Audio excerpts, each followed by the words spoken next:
সেই চিঠিগুলো আজও বুকের কাছে, ভাঙা স্বপ্ন জড়িয়ে রেখে আমি বাঁচি নীরব মাঝে।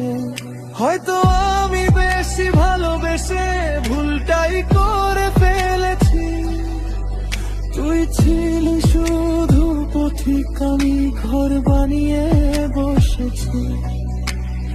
একদিন বুঝবি তুই আমার এই কষ্টটা, যেদিন তোর জীবনেও আসবে একাকিত্বটা। যারে তুই সুখে থাকা আমার কথা ভুলে, আমি একাই হাঁটবো এখন এই অন্ধকার পথ ধরে।